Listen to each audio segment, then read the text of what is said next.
Hello, everyone. Welcome back to the Time War podcast. I'm here with Anish again, but today we have a special guest, Sean.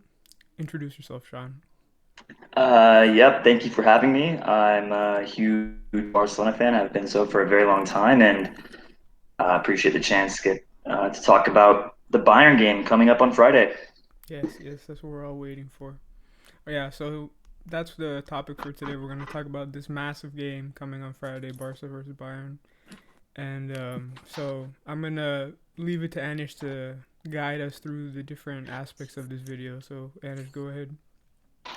Yeah, so what we'll do is that we'll go into a brief outline of what we're going to discuss today, and then we'll just get right into the topics. Yep. So, today we're going to be talking about the Champions League quarterfinal clash between Barcelona and Bayern Munich. And interestingly, these are the only two teams left in this year's edition of the competition that have any real pedigree in the competition. They're the only two teams left that have won Yep. the Champions League. Each has won it 5 times, so they have massive pedigree.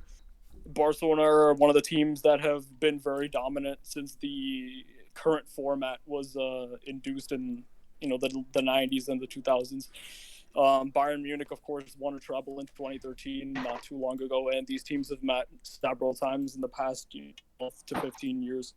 So we're going to talk about Bayern Munich and why they're so dangerous, and probably the favorites going into this game. We're going to talk about Barcelona and how they're underdogs, but how this is actually an advantage for them going into the game. Yep. We'll be talking about key battles and on the pitch, as well as tactics that both the managers can use. And we're going to potentially briefly go over like some of the other big games this week. So You're right there, when we're Sean. discussing, Yeah, I'm good. I'm good. I was just moving my laptop around. Oh, Sorry. okay, no problem. so a quick shout out to San Mia who couldn't make it Oh today, yeah, but he might sadly. be joining Poor us. guy. Poor guy. Uh, he could be joining us like next week, especially if Bayern Munich end up going. Yeah. So when discussing this Bayern team, you have to really analyze them, and you see like that they have sort of a combination schematically and tactically. You can see the influence of both Pep's Bayern and how they play, the versatility of the players, the fact that they can play several different positions. Alaba, who's comfortable in a central role, is one of the center halves of Bayern Munich. Of course, he was used as an inverted fullback under Guardiola. Guardiola definitely, you can see his influence on the team and how he's improved the passing out of the back of the defenders. You can see Muller's passing accuracy. He's one of the best playmakers in Europe this season, despite not being the most technical footballer out there. He broke the assist record. You can also see a bit of Heinkes' influence on the team as well. Ever since Hans-Dieter Flick took over in November, this team, like the team coached by Jupp Heynckes, predominantly relies on pace on the flanks. They want to control the flanks. They like to use wingers that cut inside. And they have a directness about them that's very similar to that, early 2010s Bayern Munich that was so fearsome and one of the most feared teams in Europe. They like to attack kind of like a Barcelona enjoy attacking. Both these teams are going to try and go at each other at different points in the match.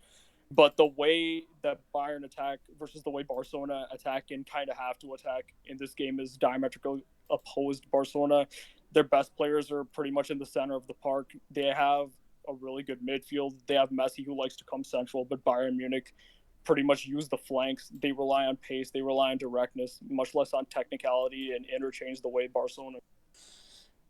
They use the flanks all the time, and they use a high press. They're much more of a pressing team under Hans-Dieter Flick, much more so than under Kovac. And this is not going to be like 2013 where Bayern cede a ton of possession to Barcelona. They had only 20 to 30% possession in that first leg where they won 4-0 in the 2013 semi. I believe they're going to play on the front foot. I believe they're going to do what they've been doing all season. And I believe they're going to attack Barcelona and try to win the ball back very quickly if and when they lose it in the middle of the park. And for Barcelona, I'm going to hand off the mic to Sean and just ask him a few questions. So, what's going on with Barca? What are your thoughts on Setien and his man management, on his tactics? What are your thoughts on Messi, and what are your thoughts on the strengths and weaknesses of the current Barcelona team? Well, this Barcelona team up until Setien was appointed as a new manager, they were very inconsistent in the way they wanted to play with Valverde. You didn't know, sometimes they were very possession oriented, sometimes they were playing rather pragmatically. It sort of depended. When Setien came in the first couple games, you saw like a not paradigm shift, but I think a shift back to what Barcelona were, I guess, seen as in the past, a team that predominantly held possession and were playing intricate passes quickly, 1-2 touch, utilizing triangles, utilizing the space of the field, the pitch. So you can see Semedo bombing up and down along with Alba a little more frequently under Setien. And it just seemed like things were flowing. But as time sort of progressed, Setien, teams started to figure us out. We were playing really slowly. We started to become even more narrow. And then it kind of brought us back into a similar situation with Valverde, except with slightly more possession in the same over reliance on one player. And this one player is Messi, who's in his early 30s, 32, 33 years old, and you're putting a lot of pressure on him to deliver. And so the strengths have always been for Barcelona under Setien is the amount of possession you can hold that can tire out defenses, which has been key. But unfortunately, we're playing a higher line than we did under Valverde, and we're even more susceptible defensively, which is an issue with our back line being shorter and shorter in terms of the amount that we have. You look at when Titi got injured and Araujo had to be called up, and so we're having Longley and Piqué. Piqué is at the twilight of his career, although he has been playing a little bit better, but it's still technically the twilight of his career. Alba is doing a lot on the left, and we don't know who our strongest right back is between Semedo and Roberto at times. You'd switch him up. I think for this particular game, I think that Barcelona have to line up with Semedo on the right, and then they're talking about potentially doing a 4-4-2 as opposed to a 4-1-2-1-2 or a 4-3-1-2 or a 4-3-3. Doing a 4-4-2 because, well, it's one of the more balanced formations you could use. And if you're doing a 4-4-2, it looks like they're going to do the back line with Alba and Semedo, Piqué and Longley and Ter Stegen, like the four you would necessarily associate Barca in every big game. And then the midfield is going to be with no Arthur. It's going to be Rakitic, Vidal, Busquets, and Roberto. So similar to Bayern in that they can shift players and positions. One of the good things about Roberto, along with what Kimmich could do for Bayern, is that he can play right back and he can play in the midfield. So Roberto's going to be in the midfield in the 4-4-2, and then they're going to, I guess, take out Griezmann, right? This is a hypothetical lineup that there was an article, I believe, by Marca that was showed, I guess, via a session that Setien had this past week with Messi and Suarez as the two, and then Griezmann taking out for Vidal. Voss had a picture before the game, his hypothetical starting lineup for Barca, where he was doing a 4-1-2-1-2, where he would have the same back line I had just said, with Busquets as that holding defensive mid, with Roberto on the right, who can cover for Semedo when he goes up, and then De Jong on the left, who can equally cover for Alba when he goes up somewhat. And then as opposed to having Messi at the 10, you'd have Griezmann at the 10. I think if we were going to use Voss's hypothetical lineup of the 4-1-2-1-2 or a 4-3-1-2, however you want to call it, depends how they line up. Those 4-3-1-2 and a 4-1-2-1-2, they're kind of interchangeable. You can change them really, really easily throughout a game. So because they're both very narrow formations, and it's some kind of like a diamond. And I would have Griezmann up top as opposed to have Messi as the number 10, because he's the best creative. He's the most creative player on the team, and then you can use that as your strength. And Griezmann over the years has shown a high propensity to score in big games, especially against Bayern. And if Bayern can use high line, you can go revert back to 2016 when he scored against the crucial goal against Bayern, which was actually pretty unfortunate. I believe it was a mistake. I think Boateng came up a little too high. He tried to knock it into the box, and then it got cleared back, and then it went. There was just a through ball from, I think it was Torres who sent it through, and then Griezmann was on at the goal, and then he finished it. Point is, I think using a 4-4-2 is the most balanced way of going through things, and I think Voss, you were talking about how Bayern are going to attack. They're going to be very, very direct as opposed to seceding. They're going to secede possession, right, to Barca. But they're going to be very direct on the attack and the use of width. They're going to use Davies to go up, and then you can say if they use Davies, then Alaba can shift out left, and similarly Boateng can shift out right. And you're saying Thiago can drop and Goretzka can stay a little higher, right? And that's when Bayern attack. You're saying their first phase. I think that is the best way to attack Barca, and I guess the best way for Barca to nullify a team that wants to use the width is you want to use a 4-4-2, because in a 4-4-2. to me, at least from my experiences of playing and watching teams in the past, it's just the most balanced formation you can have because you can change that mid game into the hypothetical lineups that we have, which is the 4-1-2-1-2 and the 4-3-1-2. You can easily interchange those. And interestingly, with you were talking about Messi, how much reliance and how are Bayern going to handle Messi? What's their tactic here? If let's just say, for example, if Barca do a 4-3-1-2 or a 4-1-2 and Messi goes into attacking mid role, who's going to pick him up? Are they going to do it? They're not going to man mark him. Are they going to zonally mark him? Are they going to, or is Goretzka and Thiago going to switch off? Is Muller going to have to come back as well? Psychologically, how does my boy Boateng, how is he going to feel if Messi comes running at him? What's going to happen there? Is he going to get some PTSD? Like, what's going to happen there? And then, I mean, I think if you want to talk about key battles, we're going to probably delve into that. Would be Davies will probably have to be if Messi, if Barca do their a 4-3 or somewhat, then or Messi veers out right in a natural position for him, he's going to be isolated potentially one-on-one with Davies. And if Davies is pinned back, maybe that has an effect because Bayern have been great in the Bundesliga. Obviously, they struggled early on until they made the managerial switch, right? The issue with I'm not saying it's an issue with Bayern because they're averaging about 4 goals in UCL per game. Lewandowski having his best ever season. Muller is becoming more. He's not okay. Listen, Muller isn't your most aesthetically pleasing player to watch. He's not. He's very technical. He's a professional athlete, professional footballer, so obviously he's technical. But compared to the players on the pitch, he's going to be one of the least technically gifted players out there. But he brings so much to a team. It's going to be interesting to see how Bayern go about things. I guess it's just going to depend on how Barca attack and see how Bayern do anything. Because Bayern haven't played a team of, even though this is Barcelona's probably their worst team in the last decade, arguably. How are Bayern going to cope with playing a team where they're heavily favored? Right, there's a psychological element here, right, Bosco? So Bayern haven't won since 2013. Right, Lewandowski has never won the competition. This is his best year. It's a one-off game. You have a lot of pressure on you. How are you going to deal with it in a neutral venue? It's like you're not at home where Barcelona typically struggle. You're in a neutral venue in Lisbon. It's a 90-minute game. Literally anything can happen. So the fact you dismantled Chelsea 7-1 on aggregate, the fact that you've been dismantling every team, you have the domestic double. You guys are flying high on all cylinders, basically.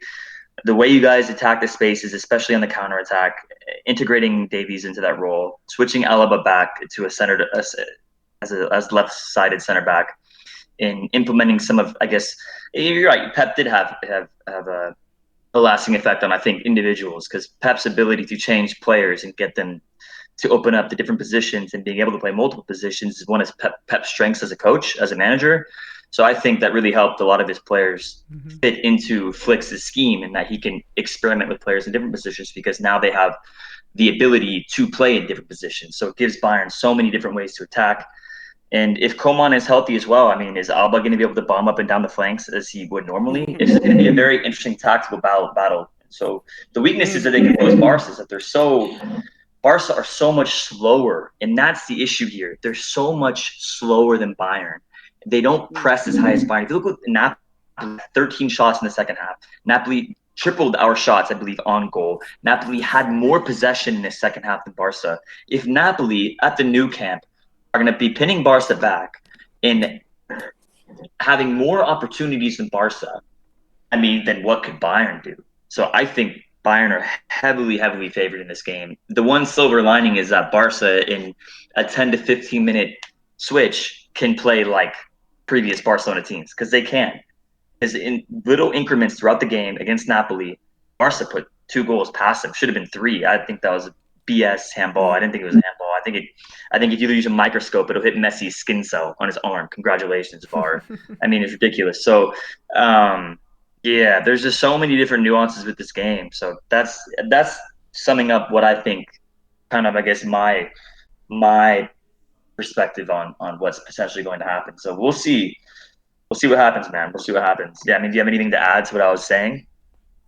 No, but we'll definitely get into lineups and definitely more about those key battles. And speaking of the lineups, we'll discuss those right now. So your lineup, if you guys switch the text channel, your lineup, is as you said is slightly different from one that I decided to put out.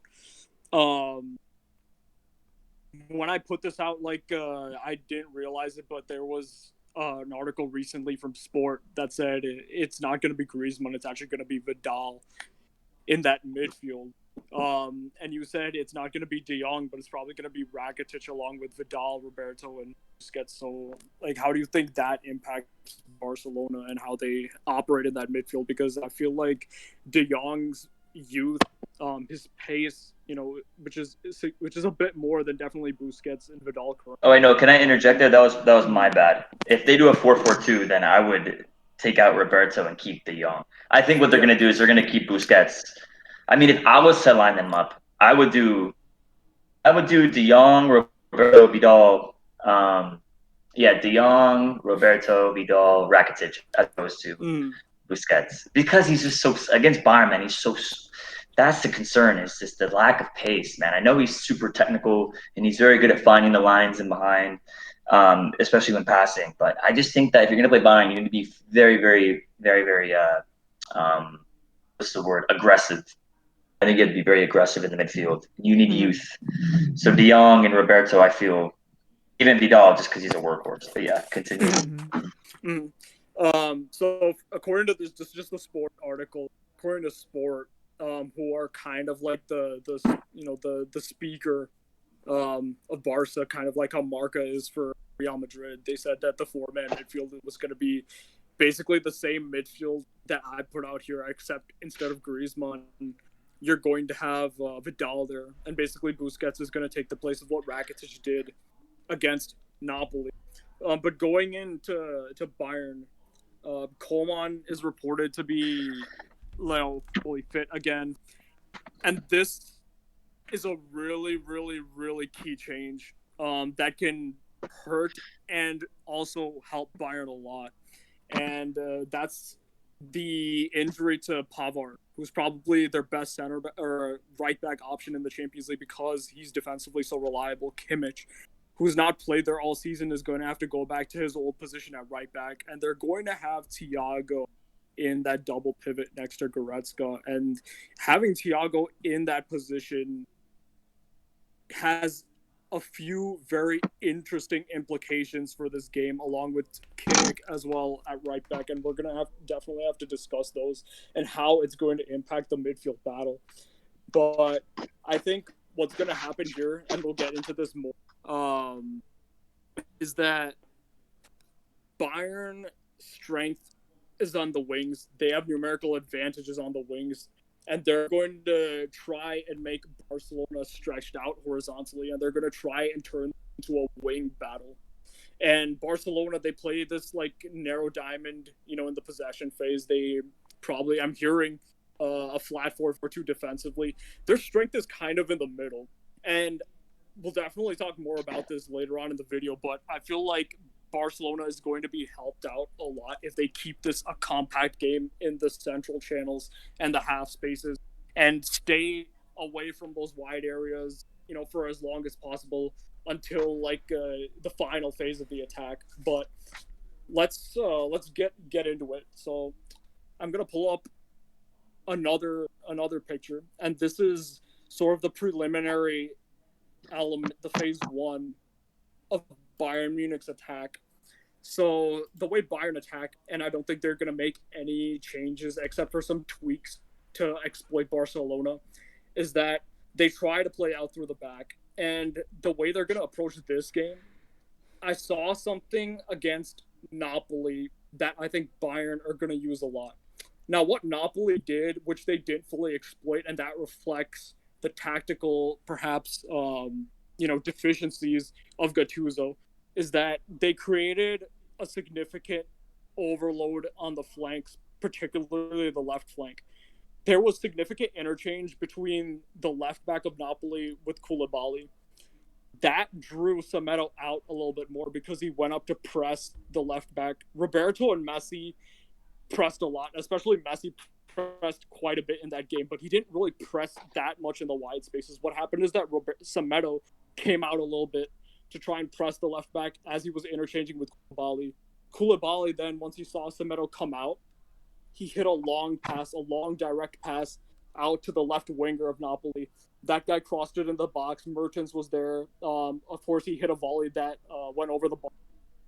That ended up as a miss, but this right here, I think, is going to be the focus of Bayern's attack and their entire objective on Friday night. They're going to analyze that game, and they're going to see how that whole interchange happened, and they're going to see how they can exploit it. So what's going to happen is that I believe Messi and Suarez will press centrally. Alaba and Boateng, they're going to need help, and Bayern do this a lot. They have a midfielder. In this case, it's going to be Thiago because he's really good on the ball. He's going to drop in between those center backs. The center backs are going to push out wide slightly. There's going to be interchange between Alaba and Davies and Boateng and Kimmich. And Kimmich is a very interesting one here because he's going to be much more attacking, much more technical, much more aggressive than what Pavard bring to the game. And it could potentially go in Bayern's favor.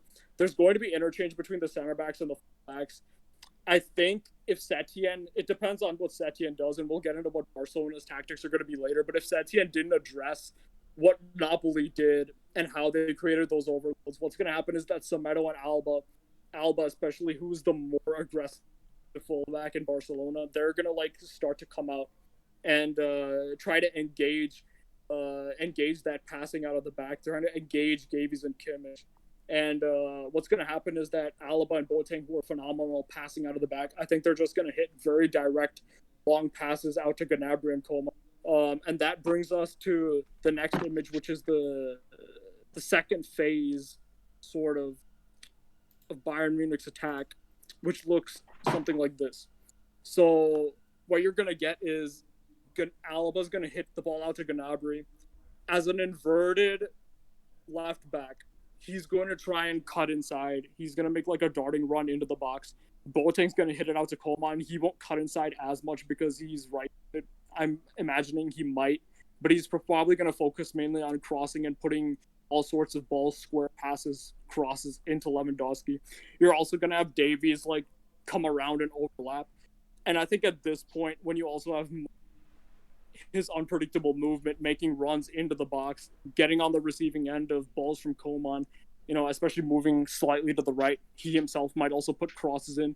I think at this point, this is what Barcelona fans and what Setien would fear the most, because Bayern getting their wingers between the fullback and the center half, attacking the box, making darting runs, really using their pace to the maximum effect when they're given a lot of space on the flanks.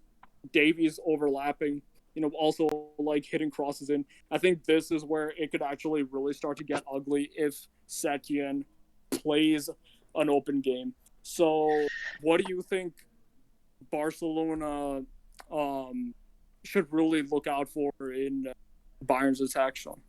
Well, I think the most concerning thing that you're pointing out is the fact that they have the ability to interchange frequently on the wings, because you have players like Kimmich can go up. Coman is amazing. I wouldn't say he's amazing, but he's very dynamic in his approach. Same with Gnabry.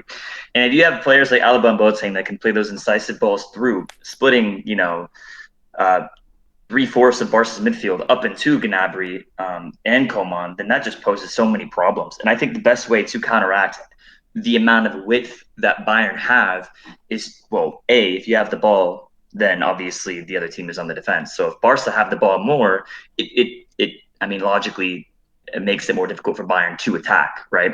Because they don't have the ball. So the best way to counteract that is to, I think, to play more narrow. And I know I was talking about maybe a 4-4-2 is a great approach just based on the article, but no, I'm not. I would not do that. I would play a 4-1-2-1-2 or 4-3-1-2. With Messi as the focal point behind Suarez and Griezmann, because what you do if you have Barcelona players that are very close together and they're combining, it's going to make Davies have to pinch in, Kimmich have to pinch in, and Alaba are going to pinch in, Boateng, and then you have Goretzka and Thiago maybe having to come even closer. And then if that happens, you can allow Alba and Semedo to come up which makes it even more difficult for Bayern to defend, especially if Bayern are so used to, having the ball. For the most part, I think they do have more possession than most of their opponents. I think that goes without saying. And they're used to attacking. So if Bayern Munich are pinched back, all the points that you brought up were really good points from a Bayern offensive perspective for Bayern. Mhm. But if they don't have the ball as much, maybe they're not able to implement those offensive tactics during the game. So that's the best way to counteract. And I mean, for the lineup, yeah, a 4-1-2-1-2, I would do De Jong, Vidal, Roberto, Rakitic. I know maybe people that love Busquets have nostalgia, but for this game, I would do that, which I think makes it more difficult in the midfield for Bayern to control things. And then if Barca can combine, if Messi, Suarez, Griezmann can combine, it'll make it really difficult for Alaba and Boateng, because I know Alaba, he's done brilliantly, coming into that left central back position, but it's still not his natural position. It'll be interesting to see how he copes if he has to play more defensively than he has against other teams. Because I mean, you've watched the majority of Bayern games. Has there been a team that has outpossessed Bayern for most of the match? I'm asking. Never. Okay, so Barca, even though Barca got outpossessed by Napoli, maybe that's mainly because they had a 3-1 lead going into the second half and they wanted to play a little more practical. That could have been the approach. Maybe they knew Bayern was looming. So the fact that now this is a game where you really need to control, because you know how deadly Bayern are using the width. And I think a good approach for Barca is to attack Bayern's right-hand side. Attack Bayern's right-hand side for one thing, mainly because Kimmich hasn't played in the position in a long time. And Boateng he's not as pacey as Alaba. I know Boateng's far more experienced, but he's not as pacey as Alaba. And I would attack that right side more frequently, because Alba's also better going forward than Semedo is. At least the run. He makes better runs. I think Semedo's actually a better dribbler. I think that goes without saying. Semedo's a better dribbler. But Alba he makes more efficient runs. And if I think he can pin Kimmich and Boateng back and make them have to second guess each other's positioning, it can make things a little more difficult for Bayern, specifically when Bayern wants to go on the counter. So that's the best way for Barcelona to approach. I think one of the more interesting things is later on in the game, what's going to happen with the subs. So they have 5 subs, and one of Setien's biggest issues, which I wanted to touch upon earlier, which I had forgotten, is the fact that his inability to use key substitutions. Against Napoli, he waited into the 80th minute and to make his first sub, which is ridiculous. I don't know if Dembele is not fully fit, maybe, but he's probably going to be in the lineup, not the starting lineup, but going to the squad. So what they're going to need to do is potentially put him in the 60th, 65th minute as a replacement for Griezmann, and then go from a 4-4-2 or a 4-1-2-1-2 or a 4-3-2-1, one of the 3 aforementioned formations that we were talking about and discussing, into a natural 4-3-3. And I think you would take out who would you take out actually? Would you take out Griezmann? Maybe take out Griezmann for Dembele, or we'll definitely discuss this. We'll definitely discuss the subs after the Barca thing, because I actually had a list about it. So oh, okay, you had a list about that. Yeah, but I guess to answer your I know I'm just kind of going everywhere, but to answer how are Barca going to handle Bayern's attack? Well, defensively they can't.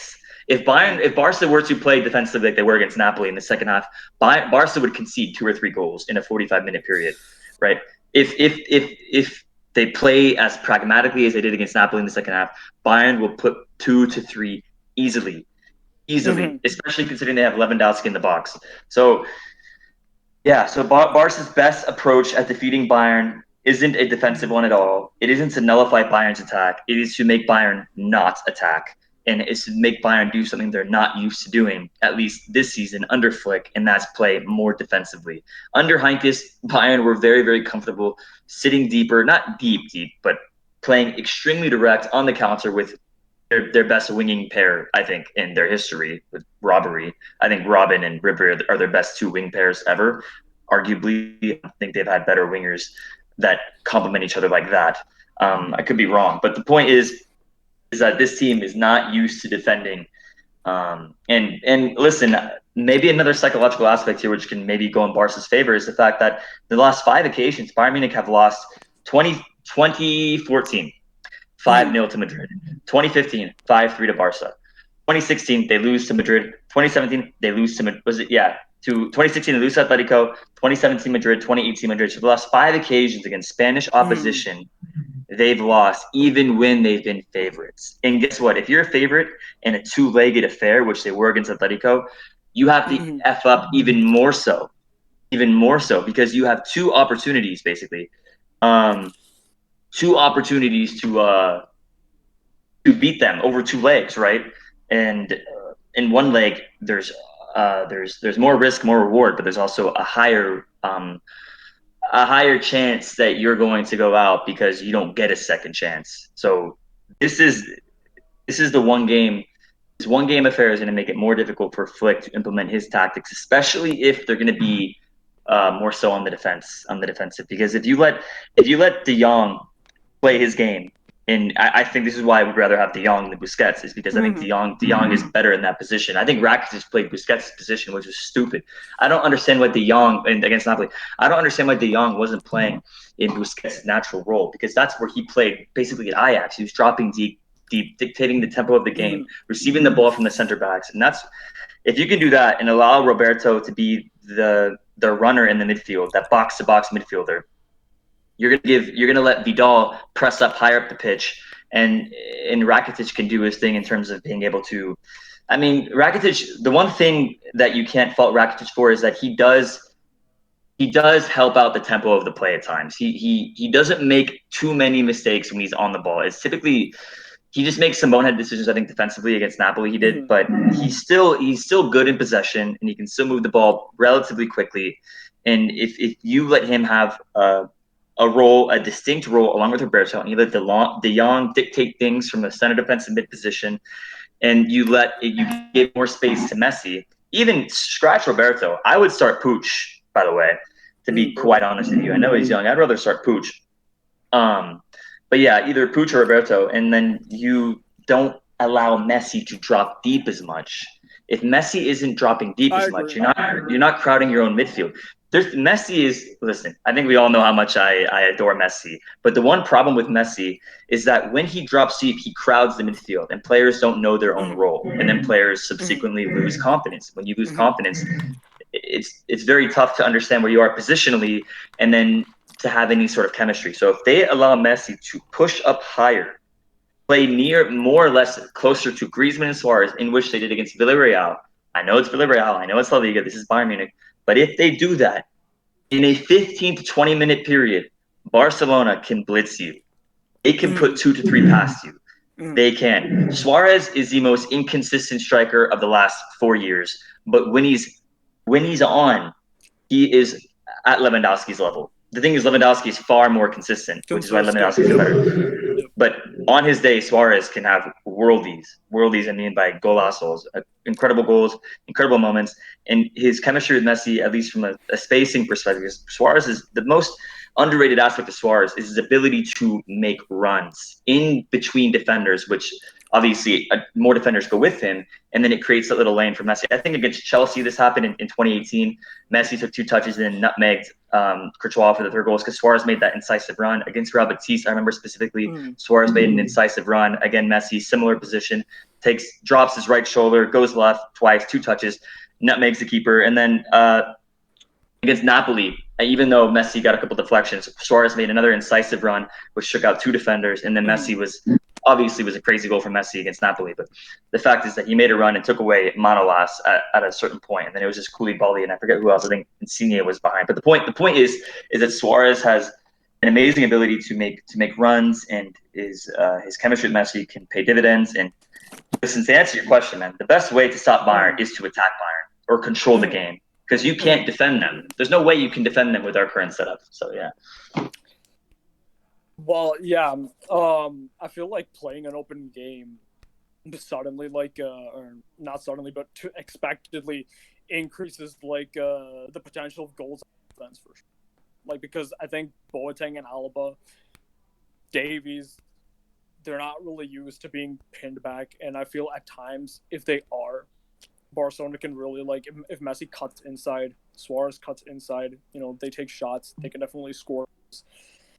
And also at the same time, Bayern Munich, if Boateng gets the ball or Thiago gets the ball, that simple ball over the top to Davies Gnabry, Coman could be extremely dangerous as well. I feel like Gnabry and Davies, that entire left side, which is actually a big reason why Barcelona should start Semedo, because he probably is the most defensively solid fullback they have. They're definitely going to need it. And I feel like Coman coming back is a very good thing for Bayern, because Gnabry is their best winger, and Gnabry's best position is left wing when he's cutting inside. You saw in that game against Spurs how he pretty much torched that entire right flank of Spurs. He cut inside a lot. He took shots from everywhere because he was moving left, moving right, and that's something that Bayern do a lot, which could really disrupt and confuse Barcelona because their wingers do change position. Coman, in parts of the game, he might be comfortable coming out on the left and trying to create their sort of what Vinicius did against Barcelona. Gnabry would go onto the right. And it keeps changing, but this combination of Gnabry and Davies is probably the closest thing that this Bayern team has to the Ribery-Alaba combination of 2013, where Alaba was the very young, up-and-coming left back. Ribery was his more experienced teammate. Ribery cut inside and was a very good team player, a goal threat, but mainly an assist machine.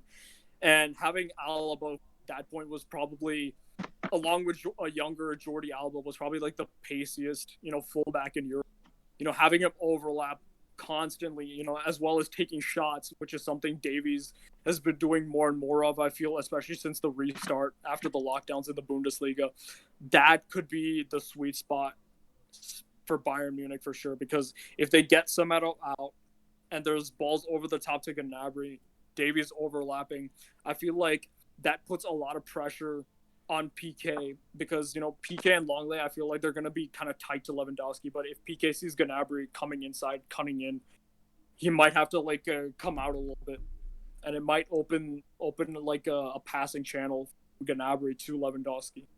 Maybe it'll draw some of the Bayern or the Barcelona defenders into Gnabry, sort of kind of like what Barcelona's best dribblers do, like Messi. They kind of when they're dribbling, they suck the opposition defense into them, making a killer pass, which Gnabry is a pretty smart player. I think he will take advantage of opportunities like that. So Barcelona in possession, Bayern counterattacking. But let's talk a little bit about, because at times Barcelona are going to have to sit back. I think the second half against Napoli foreshadowed that, when Barcelona were sitting a bit deep. I think at times, whether it's for a significant portion of this match or not a significant portion of this match, I feel at times they will sit deep. And I feel that actually the best chance for Barcelona to score is on transitions. And I feel like that's where everything in this discussion from Bayern's record against Spanish teams and all that comes to a head.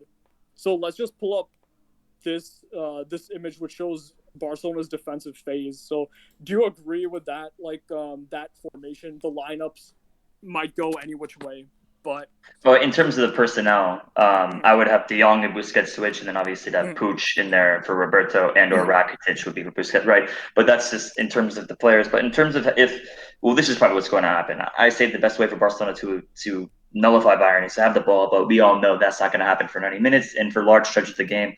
I think this is what's going to happen. Yes, Meta Piqué Longley. But yeah, so this picture actually pretty much illustrates what's probably going to happen.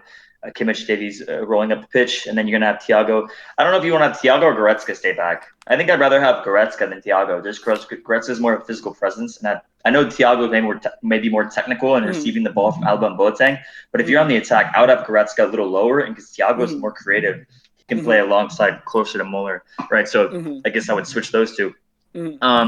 Defensively, I mean, the way Barca defended against Napoli was actually they defended quite well for being a non-defensive, non-pragmatic team, especially Longley. I thought he was brilliant the whole game, especially defensively. Apart from his header, I thought he was playing really well, snuffing out, just tackling well. He was reading passes and passing lanes.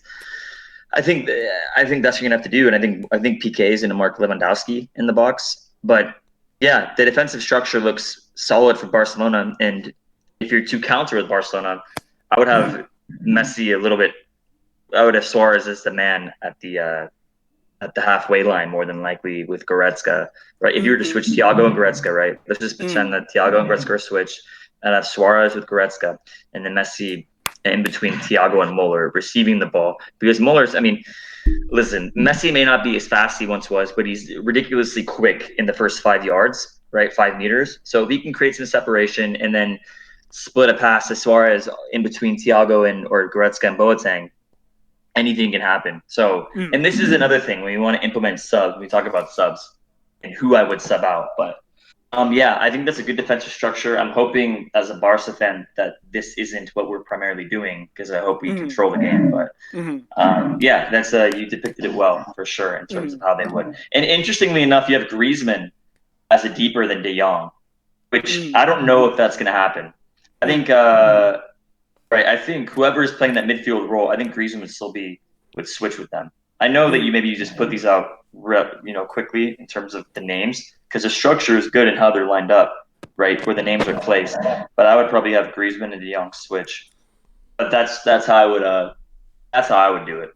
That's how I would defend against Bayern if there is even a justifiably good way to defend against Bayern because in reality. No, I mean, just no. I do not want this to happen because the way Napoli attacked us and the way teams have attacked us in the past, if Bayern have this sort of control and domination where they're just you know how Liverpool, what they do is they just circulate the ball back and forth and they just whip crosses in between Robertson and TAA.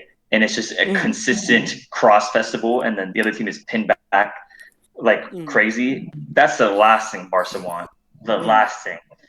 So that's it's just. That's how Barca will line up defensively when it comes to that. I just hope it's. You think they're so you genuinely believe that on transition is where most of the attack is going to come because I think it's more of the case if you were to start maybe an Ansu Fati or Dembele comes in, but too slow, man, too slow for Barcelona's transition game. The best way they're going to come is how they scored against Napoli, the second goal was, I think, you're going to have some individual brilliance from some players to score. That's the main way I think so. So yeah, that's my take on that. Yeah. So the reason why I think Barcelona's best goal scoring chances come in sort of these transitional areas. When you look at this image, you sort of see what's going on, and it's really good that you brought up Liverpool because Liverpool have two, as everybody knows, like very attacking fullbacks. And what's going to happen is that in these moments where Barca sit deep, and very compact, what they have to do is that when they're defending, they have to stay compact because if they get tempted into going out wide, that's kind of exactly what Bayern want. Bayern want them to be stretched out horizontally so that there's spaces in there for people to run. But if they're very compact, and actually they leave the flanks open for a little bit for Kimmich and Davies. Kimmich and Davies will actually take the bait and will advance, forward to start spamming crosses in. But what that actually creates is it actually creates sort of an advantageous situation for Barcelona in transition. And we talked a lot about out of Bayern's midfield right now, Goretzka is probably the most solid defense. And I feel like because of that, Goretzka's mainly going to be focused on Messi. I think maybe it's going to be man marking or maybe it's going to be zonal. But for the most part, because Goretzka plays on that side of the pitch where Messi generally is, he's going to be focused on Messi, whether it's more of a zonal structure or direct structure. It should be zonal for Bayern's sake. I wouldn't man mark Messi. But the thing is that if there's times in the game when Barca are pinned in like this, you kind of want Roberto on Gnabry. See, there's 3 games that I'd like to cite. Arsenal versus Man City this season. Juventus versus Real Madrid 2015. And you can say maybe Atletico Madrid versus Liverpool, but this is the key one, really. Wait, Arsenal City FA Cup semifinal? Yeah. Okay. And this is really the key one, and this is really a good template for Setien to use if he thinks about it. Because Real Madrid versus Bayern Munich 2017 in the whole leg was actually, I feel like 2017 was the final. No, the Real Madrid versus Bayern, the quarterfinal. 2017. Yeah, second leg. Yeah, I feel like Real Madrid in that game, kind of like you could say the refereeing, things like that. But if you look at on a tactical level, Madrid really hurt Bayern in that game in a way that I don't think any other team has, and they sort of used this tactic in the transitional phase where Madrid defended very compact in a 4-4-2 shape. They man-marked Bayern's left winger, which at the time was Ribery, and I feel Roberto can do that. I feel De Jong should actually... The reason I have De Jong slightly advanced is because I want to show him man-marking Thomas Muller in this phase of play. Because the reason for that is Davies and Kimmich are going to push. The thing is that there's some weaknesses in this Bayern midfield, the way it is, which not a lot of people think about. And it all comes down to this. Pavard is not going to play this game. Pavard is injured, right? That means Kimmich has to play right back. Kimmich has been one of the best, if not the best, defensive midfielder for Bayern, the other one being Goretzka. So that actually forces Thiago to play in mid. And that's actually going to create some advantageous situations for Barcelona, because the thing is, Thiago, very good in possession, but as we saw against Chelsea in the previous game, and we saw even against Liverpool last season, not very good at winning the ball.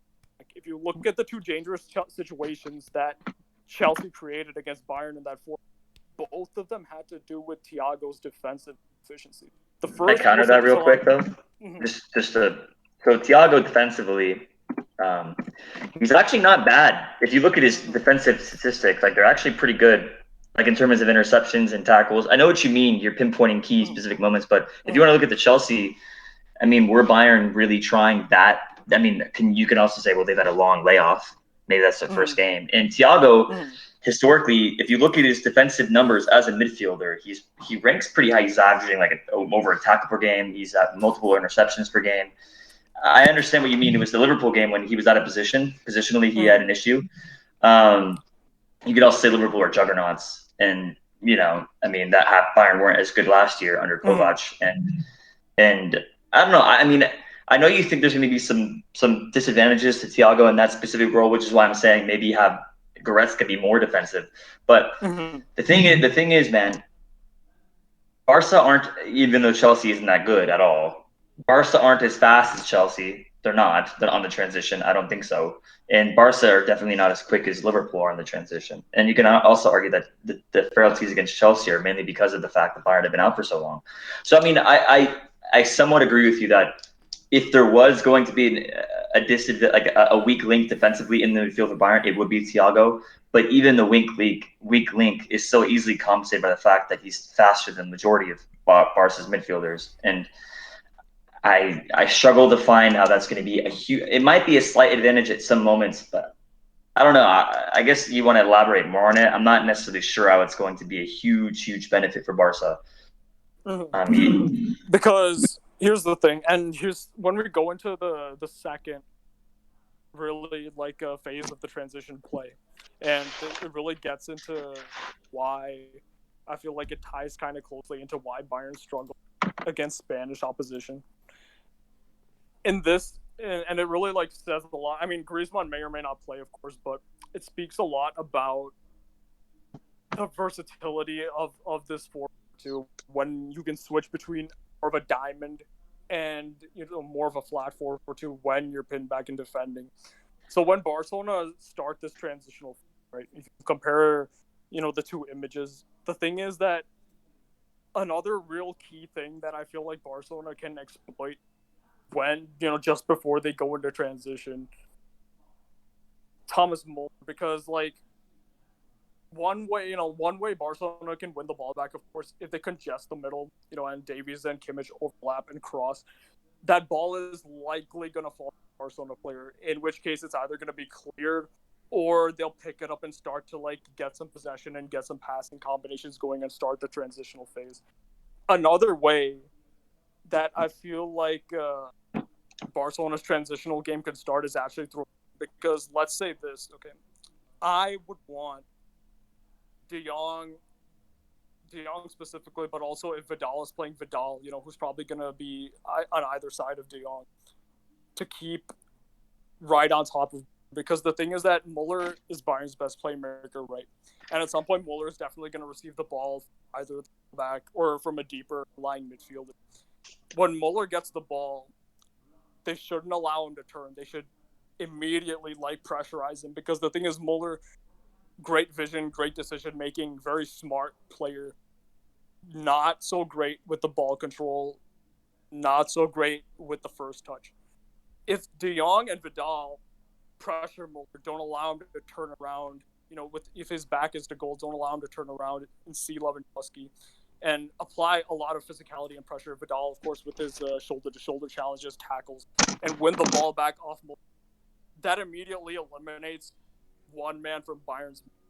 And with this passing, with this diamond in transition, the diamond is a really good formation because it actually creates a lot of different passing triangles. You have, in the example that I have, you can create a passing triangle between Roberto, Griezmann, Busquets. You can create another triangle between Busquets, De Jong, and Griezmann. You can create a triangle between Roberto, Griezmann, and De Jong, and you can take Griezmann out and put Vidal in. Depends on what lineup Setien goes with. But De Jong and Roberto's passing ability, and this is a very underrated aspect of Roberto, is that he's very good at carrying the ball, breaking the lines when he's in midfield. You saw it against Villarreal when he's picking the ball up from deep positions and carrying it forward.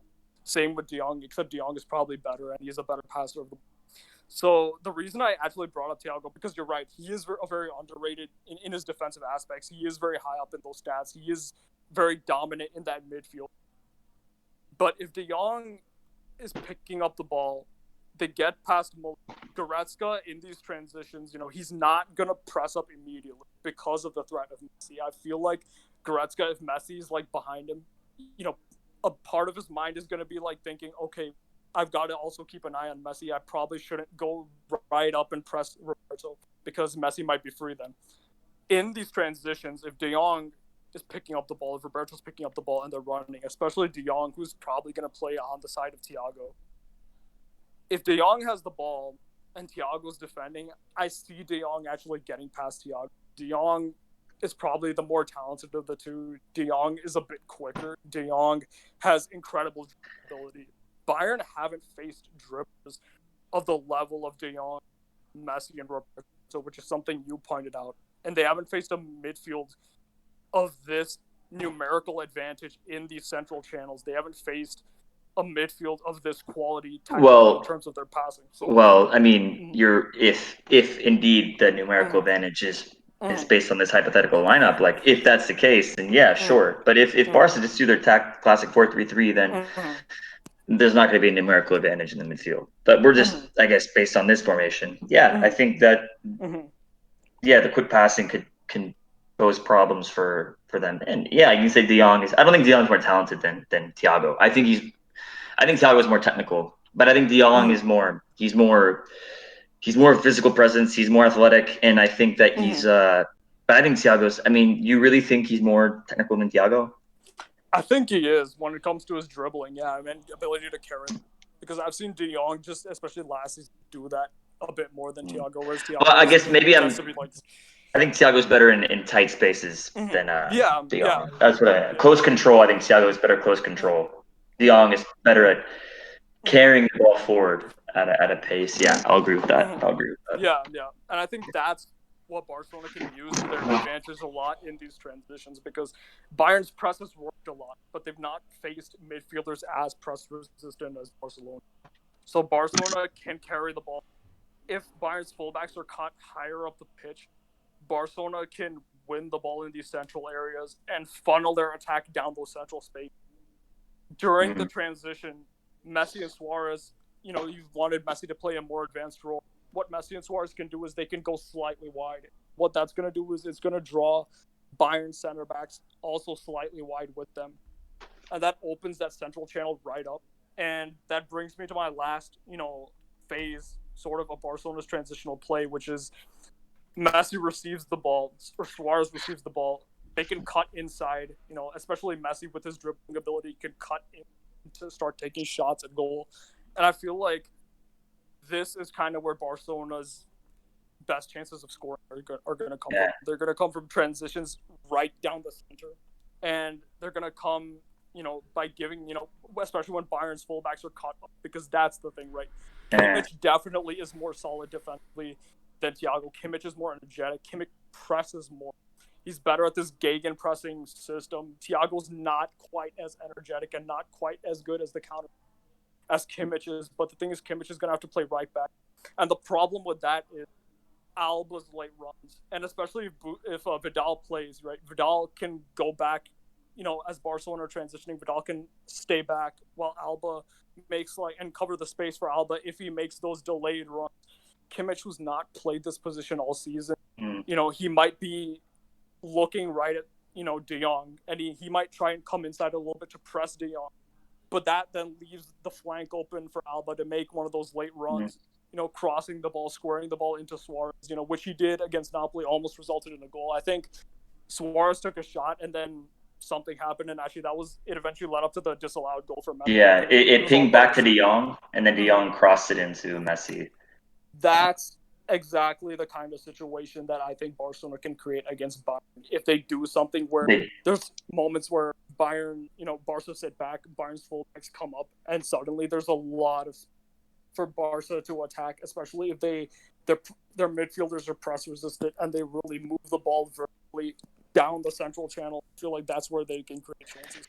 No, exactly. And I think that's you pointed that out correctly in my opinion. I guess the one thing I guess with the picture that you have is Messi. The thing is I just find it. I think it happened against Napoli a bit where Griezmann was behind Messi, but I think for the most part it's going to be the opposite. I think Griezmann's going to be a little higher up, and I think Griezmann's be more on the left side, and Suarez might veer out to the right more. Unfortunately, which is what I want your picture to happen, but I don't think that's what's going to happen. But apart from the structure, like De Jong, Alba, Roberto, Busquets, like everything else, the names I think are going to be a little interchanged. But yeah, so no, I mean if Barca that's the final phase of a transition, which let's just say for example on a set piece, Bayern have a set piece, a corner, everybody pushes up, or maybe that they have their offensive setup and they're pinning Barca back, but then let's just say for example Muller loses possession, and then this counterattack happens where we're in the phase 3 here. This is the one primary area that if Barca do not convert their chances, they're ultimately screwed, because it's in these situations where they have to take advantage. And because I guess I was saying about how Barca should be really possession oriented against Bayern, so they don't have the offensive capabilities to do what they normally do. If Barca, if they don't have the ball and this is their primary way of attacking, they better convert. Because Lewandowski, Bayern are far more clinical. Bayern are, like I said earlier, Bayern are averaging 4 goals a game in the Champions League. If you're averaging 4 goals a game in the Champions League, what makes you think a Barcelona team as suspect defensively as this one over the last decade is going to have any chance of stopping them to score? So Barca need to convert. And I know I might be maybe jumping the gun here, but in terms of a prediction, at least a halftime prediction, or a subsequent result, if this prediction doesn't happen at halftime, if Barcelona don't score 1 or 2 goals before the first half, I think they're going to lose. And I think it's because they tire out. I think they need to hit them early because Barcelona tire out. Because what you're forgetting is age. I don't know if you're forgetting it. Maybe just we haven't gotten to that point yet. Age is a big factor, which I think proceeds into the whole substitution aspect. How are we going to how is that going to play if Setien is going to be smart and use subs to get to have relief some of the older players? Because if you're going to start Busquets, he's in his 30s, right? If you're starting Busquets, you need to have a possible requisite substitution for him. If you're going to, if you really want to entrust Suarez that much, man, I don't know. Maybe you take him out, put Dembele in. There's got to be some things that you have to do. If this is Barcelona's only chance in this specific transitional phase here, that's their only chance of winning. They're not going to win. You need to have a lot more avenues in ways of beating this team. And this is their best way of attacking. Obviously, you want to pose, you want to be very focused centrally to pin back Bayern Munich and catch them on counters so that they're not as defensively set up. and that's the best way you can approach it. But if that's your primary approach, if you're going to use you play the way you did against Napoli in the second half for a majority of the game, and if this is your primary approach of attacking a team like Bayern, well, you're going to lose like 4-2. Like, you might score, but you're going to get outscored too. So yeah, that's just my take on that, on the transitional aspect of things. So.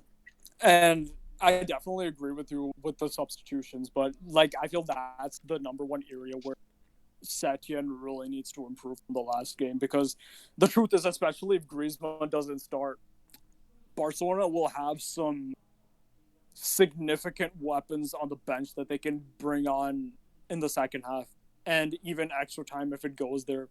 I feel like if Barcelona they're underdogs, big underdogs in this game, and I feel like if they keep the score line at least, close, even if it's like, a draw, like a 1-1 or a 0-0, like I feel like you've got up to 5 substitutions you can make. You've got Puig on the bench, you've got Griezmann on the bench, you have Dembele now on the bench, and you have Ansu Fati on the bench.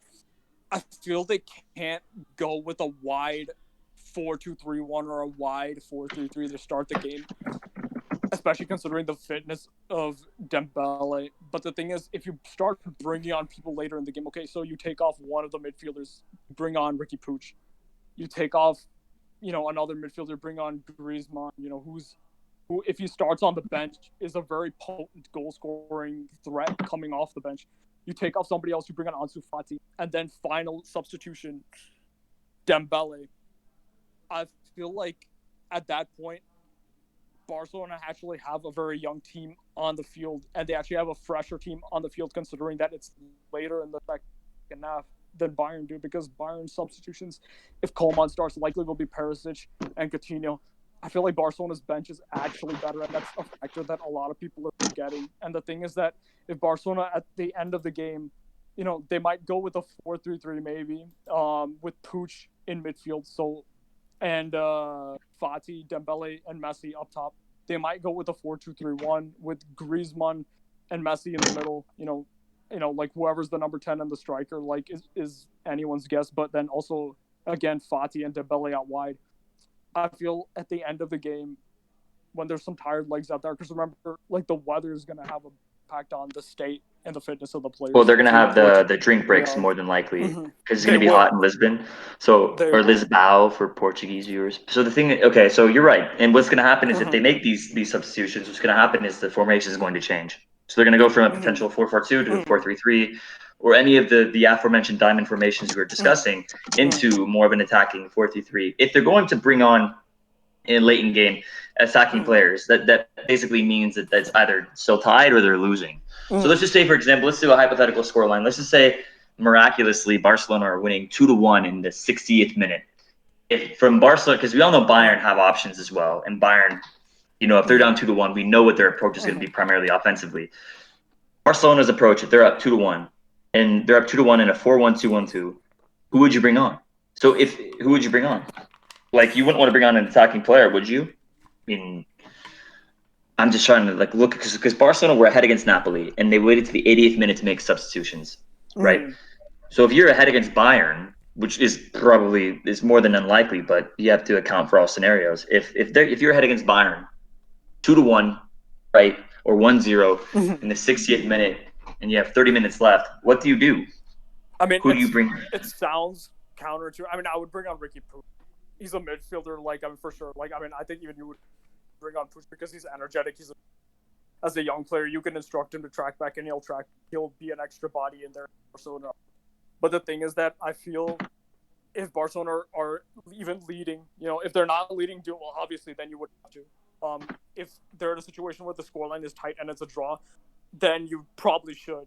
But even if they're in a winning position, the thing is that if they're in a winning position, I would actually still switch to a wide 4-2-3-1 or a wide 4, because the reason for that is Barcelona, like you said, have an aging team, and if Bayern are losing position, they're gonna attack even more, and that youth versus the not so young factor is going to come play a lot.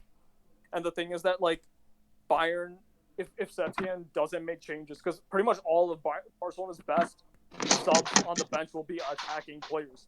If Setien doesn't make changes, I feel like this 11 is going to get tired out and they're going to concede before 90.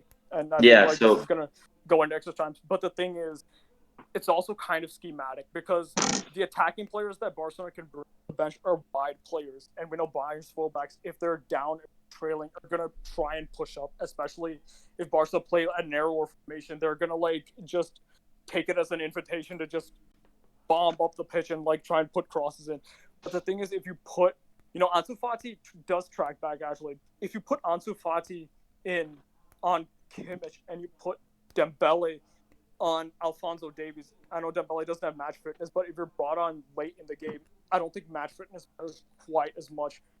You put Dembele on Alphonso, put Fati on Kimmich, that creates a sense of doubt or a sense of confusion in Bayern's fullbacks because like they'll be wary all of a sudden. They're used to like not being engaged on flanks except on the occasion by Messi, but now they're gonna have to deal, continuously with the threat of pace and technicality on the flank constantly. And I think if you do that, it would make, at least it would make Bayern's fullbacks hesitant. But the thing is, imagine what it would do if Barca recover a ball and Bayern's fullbacks are again caught up, but now Barca can actually engage Bayern directly on the flanks all the time with the likes of a Dembele who will probably stay up. No, exactly.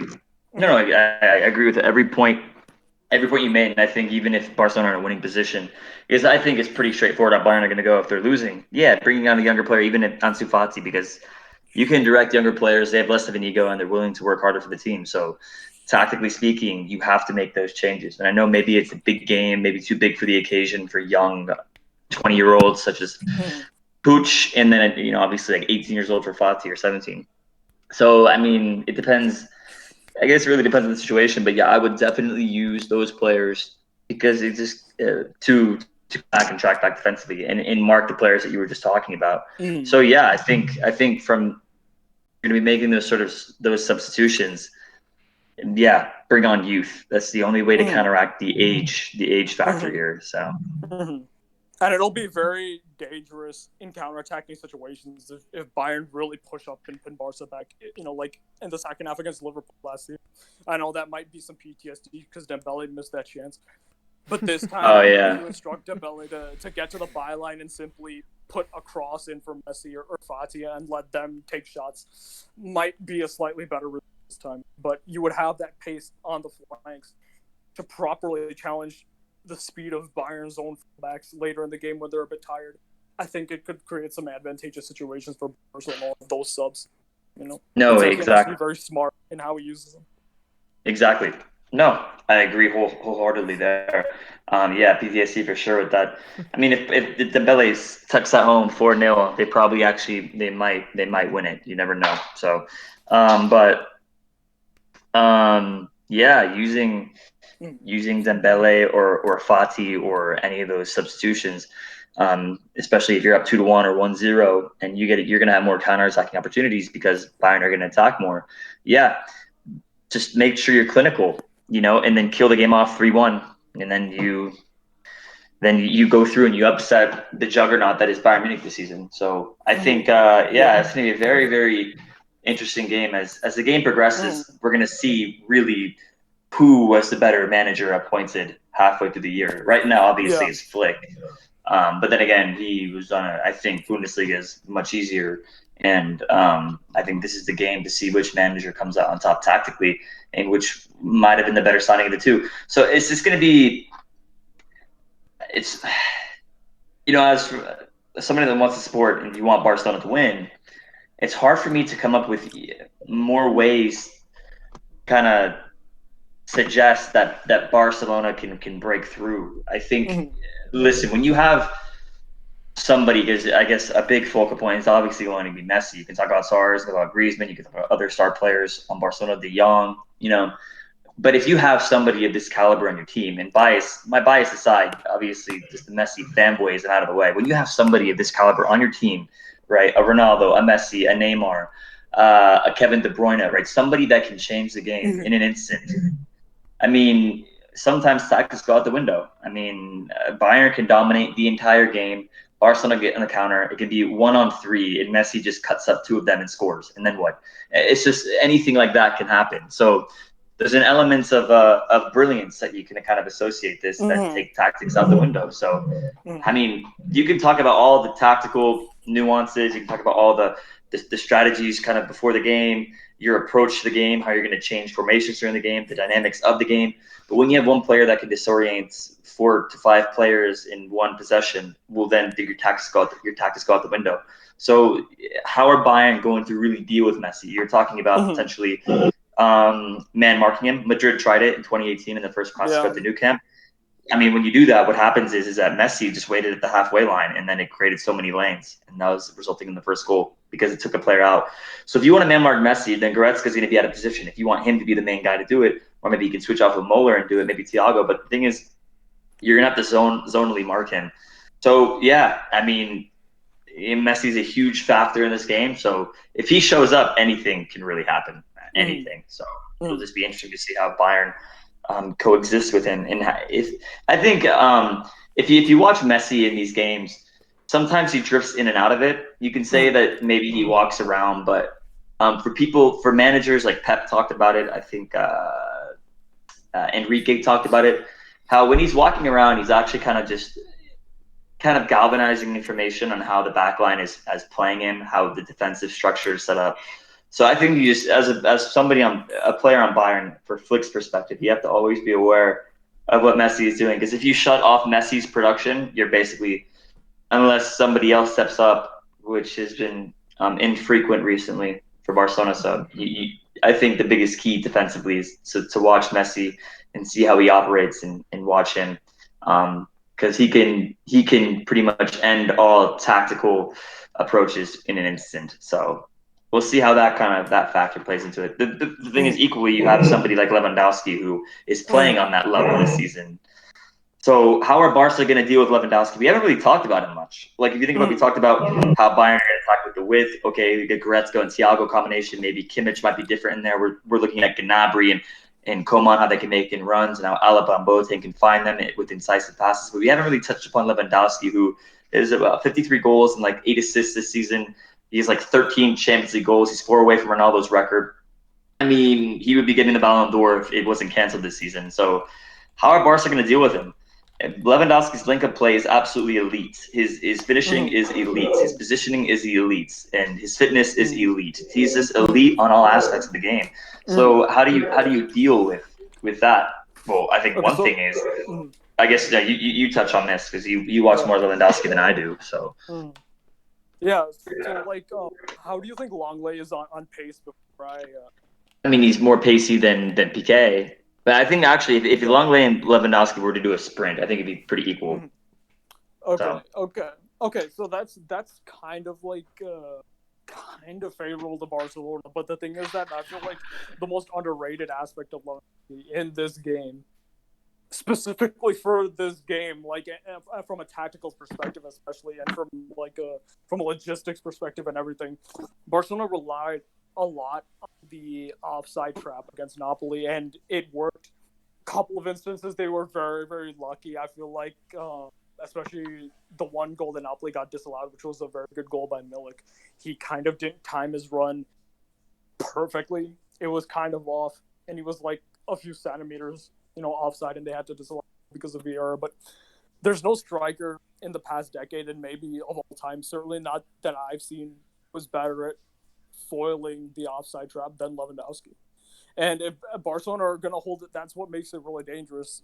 Because if Barcelona hold a high line, then this guy, like, if you want to exploit a high line, this guy is the best striker in the world to do it, because he's so good at timing his runs and like staying in line, not being offside. Like, I can name on one hand how many instances I've actually seen Lewandowski offside this season or in the past 2 years.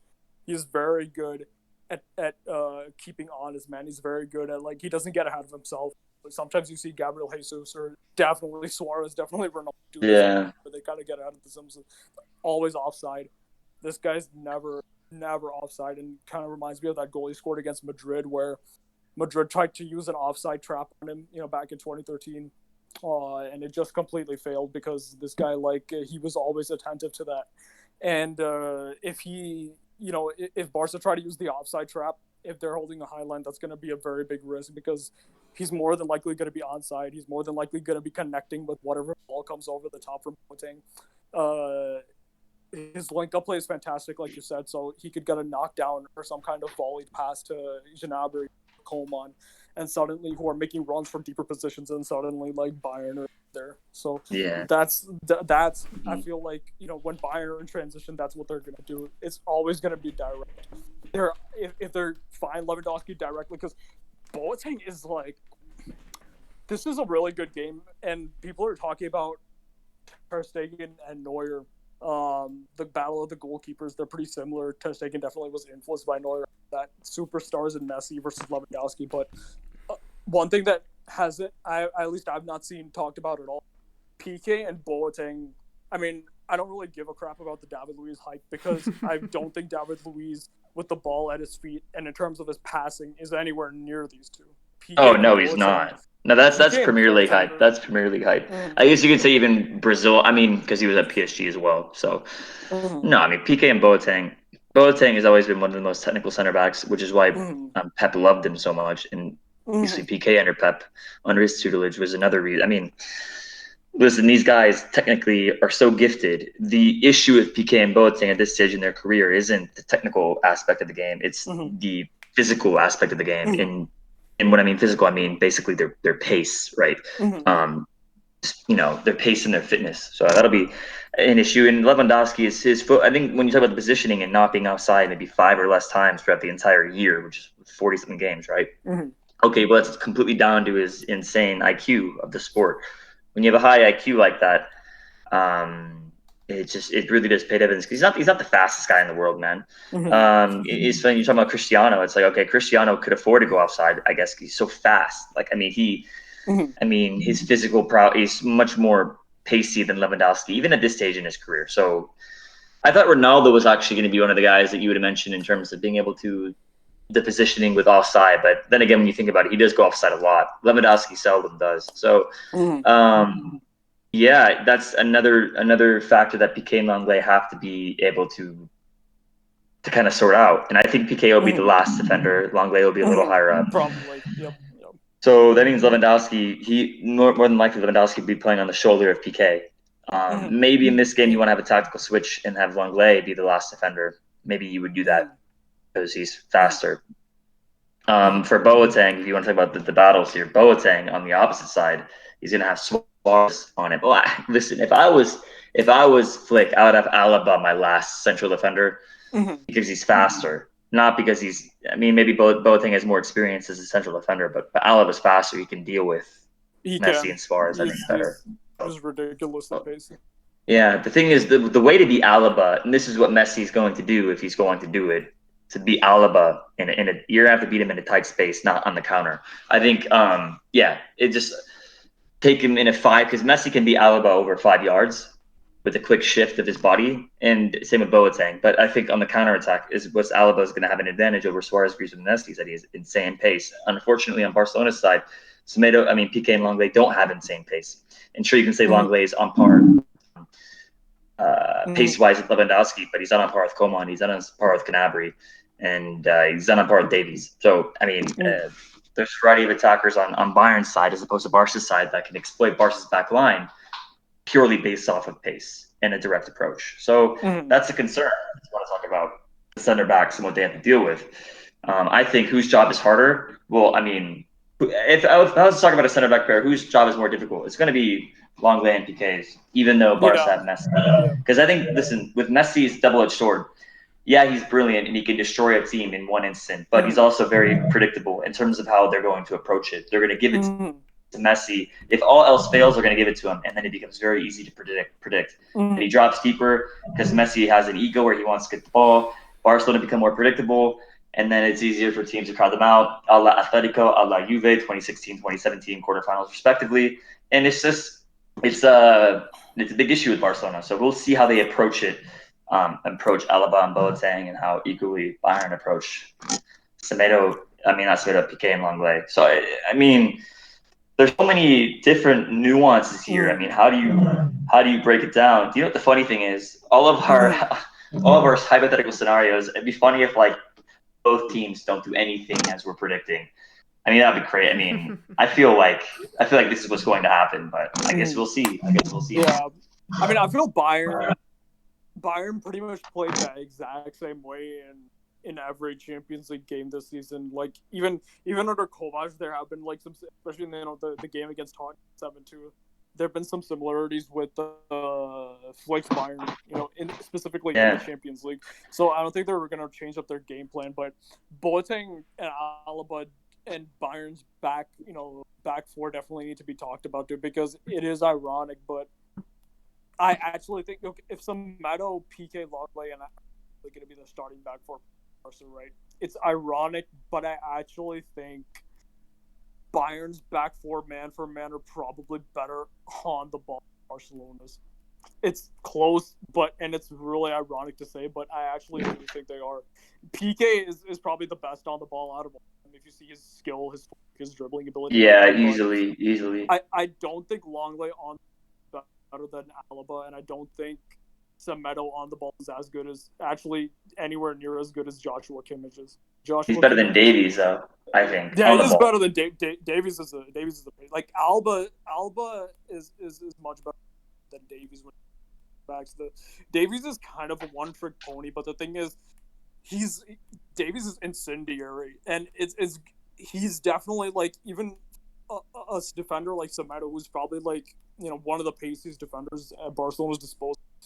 It's going to be a real a struggle to keep up with Davies, which is why I think bringing Ousmane Dembele on in the second half, like later, even if it's later on in the second half, to help out Semedo on that flank is going to be vital, and it's going to be a really good test for Davies, because Davies won't be able to be as adventurous as he has all season. Davies has never in his career, in his very young career, faced a winger like Dembele, even a half-fit Dembele. Dembele is going to test Davies' pace unlike any other winger he's ever faced. He's going to test Davies 1v1 defending better than any winger I've ever. I can't even think of the last time Davies has faced a world-class winger. No, but the issue is he might not have to until later in the game. Exactly.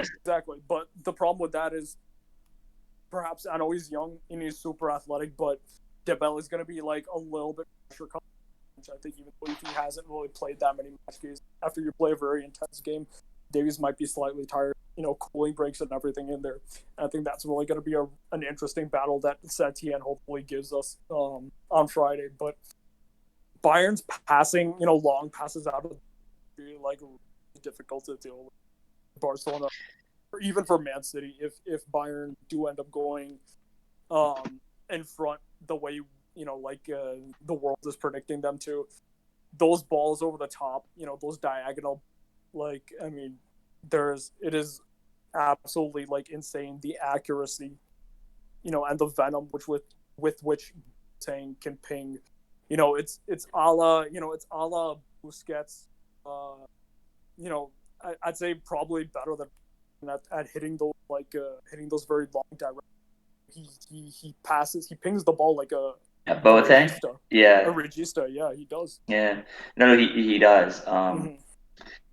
A la Xabi Alonso. I mean, if you look at that's another way Bayern can attack, is over the top, which we haven't really. We've basically discussed wing play, but if you use over the top, that's definitely another way to really get around Barcelona's back line and to basically skip the middle of the field, which is a great way for Bayern to attack Barcelona. And that's just one of the many avenues they can. If you want to talk about the big three ways they can, well, they can probably dominate the midfield if they really chose to. So Bayern could probably win in three different ways. Right? Yeah. Using the width on counterattacks, right? With Davies, Kimmich, Coman, Gnabry, those four respectively, two on each side, dominating wide play and then crossing balls in for Lewandowski. Or what they can do is they can do route one, essentially, and bypass that with Boateng or Alaba playing those incisive passes, and maybe Thiago and Goretzka can do that as well because they have the ability to do so, right? They can do it that way. Or the third one, which might be the most likely, is they just completely destroy Barcelona in the middle of the field, completely dominate them. And when I mean dominate, I mean like physically, tactically, technically. Like Bayern can easily do that too, and just all of our little scenarios that we've suggested might be completely eviscerated just based on the fact this team is just much superior to Barcelona this season. So that's the third way. And there's only one way Barcelona can really do it, or two. They can try and control the game, right? If Bayern aren't used to it, and they can do that and maybe break them down with quick passing, intricate passes, or hit them on the transition in the way we discussed with Messi, Griezmann, Suarez, De Jong coming in, and Alba bombing at the left-hand side. So, and yeah, those are the primary ways I think both teams are going to attack. But yeah, it should be a crazy game. Just looking at all these little battles, and yeah, that's my input. There. And like my final word on it is, I think the win is really gonna come, which team enforces the other team to play their game. I feel like the way Bayern are gonna play, basically, like from the entire season, I've seen them. They always try to go out wide. They're gonna try and turn this into a wing battle, and they're gonna have Gnabry cut inside. But if Barcelona play their cards right and they turn this into a midfield battles, in the central channel, I think that's where they would probably win the game, because Bayern are going to be like, especially if Barca go with the diamond, Bayern are going to be numerically disadvantaged in that central channel. I think Barcelona's midfield is, even if it's not well coached, even if it's kind of disjointed, even if it's not as fluid and as connected, and as the chemistry isn't as good as it used to be, based on just the talent and the personnel they have available to them, the technical quality they have available to them, the physicality through Vidal, the guy sitting in between the lines gets the mobility of a Rakitic, the box to box ability, the ball carrying ability of a De Jong and a Roberto. This midfield is completely different from anything Bayern have faced, and I think the fact that Kimmich is not playing in midfield, the fact that it's Thiago, if Barcelona have most of, I think Bayern are going to struggle there, because the fact that they have Thiago, who's not as good at pressing Tolisso or Kimmich, I think that could create some problem. I mean, Tolisso can come on. I feel Muller and Thiago, Goretzka, I think is going to be good, but Muller and Thiago, I feel Barcelona can get something out of. I still feel Barcelona can get something out of that midfield. But here's the thing: the route, as far as the route thing, if Barcelona somehow are winning the midfield battle and turn this into a midfield game, I feel at halftime what Flick is gonna do is now we need to go primarily route one, because through route one you just bypass the midfield and use Lewandowski's expertise at springing the offside trap. Then you can just go directly to you let your front three interchange. So basically, right from the back line to the interchange happens there.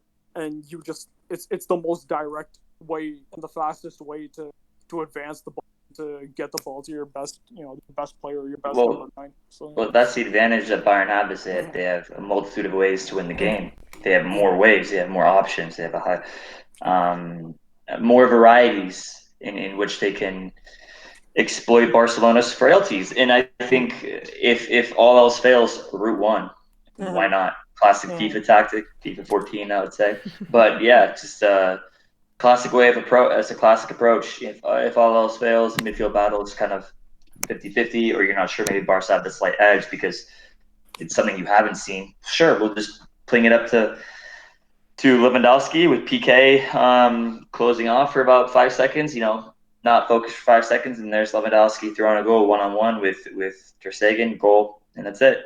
So it'll be interesting. I'm curious I want to know your prediction, because you haven't given me a prediction. You just kind of said, "Oh, it could go either way." What's your prediction on the game? That was kind of my prediction as far as how the teams are going to play and the way the game is going to go. But do you want a score line? You mean? Yeah, scoreline. Because I know you're just based off this conversation. It seems that I know like your idea of how they're going, of how things are going to transpire on the field. But I'm curious as to know what the actual result is going to be on your end. This might sound kind of crazy. I mean, this is like kind of strange because the thing is like if Setien completely like flops and he doesn't defend compact when he has to. I mean, there's only one way this is gonna end. Like if Bayern managed to draw Barca's fullbacks out and they turn this into a wing battle where they're constantly getting into that space, we could see another Bayern. Like I mean, we really could. But Dominant performance. Yeah, but the thing is, from what I'm reading on Sport, and him playing Vidal instead of Griezmann, and this whole like rumor, which has some grounds to it, sure, that he's gonna go with the flat 4-2 to start the game, and if he's doing that, he's definitely bringing attacking second half, who can actually score and get into the box. So, based on that, extra time, and then whoever has the better subs is Hmm. Yeah. No, that's a good analysis. I mean, scoreline for me is pretty straightforward. I'm gonna go 3-1 Bayern. Unfortunately, Ouch. I say unfortunately because I just think they have too many avenues in the way they can approach the game. I just think that Barcelona are going to be very one-dimensional, and there's a reason why Barcelona finished second to a team that got battered by City. So, I mean, this is Barcelona's issues could be a microcosm of what's to come on Friday. However, again, you have, in my opinion, the best player ever. You knew I was going to focus on him. You did not bring me on this podcast to not know I wasn't going to focus on him. If he has one of those days, Barca can win. But I think realistically, 3-1. I'll say 2 goals for Lewandowski. One to I would say maybe Gnabry gets one, and then Suarez gets like a tap in or something, some crazy deflection that's happened. So 3-1 to Bayern for me. I hope I'm wrong.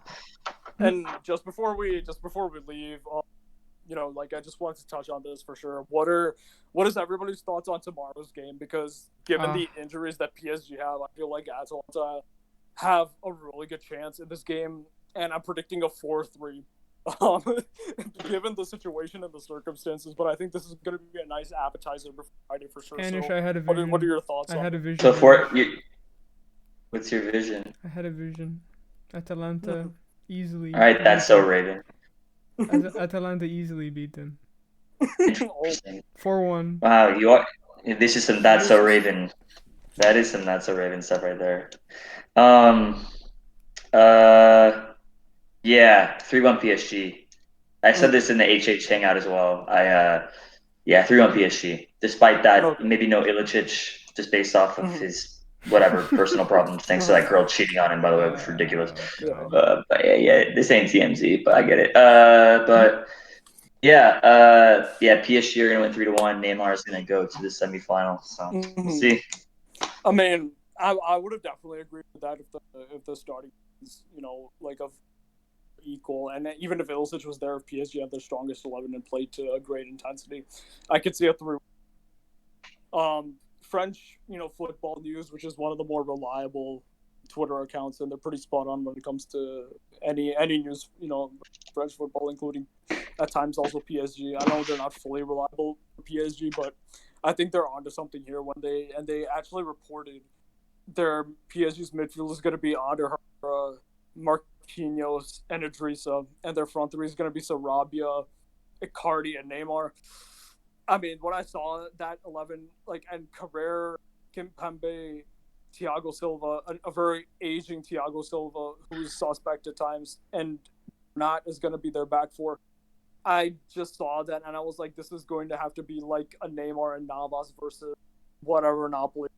And I feel like this is actually going to be a really close game. It's actually going to be a really close game. And City Leon?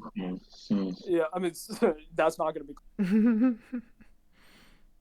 PSG Atalanta is going to be a 4-3 to PSG. It's going to be a 4-3 to PSG. I think Neymar is going to score a brace. I think Mbappe comes on, maybe scores a brace. Maybe Icardi gets one, but I seriously doubt it, given his I just have doubts about him in the Champions League. But I think Mbappe off the bench and Neymar might just be enough against Atalanta's defense. But I think PSG, like a lot of their players, had niggling injuries when they came back to training. It says something about their match fitness. Yeah, So you could be right.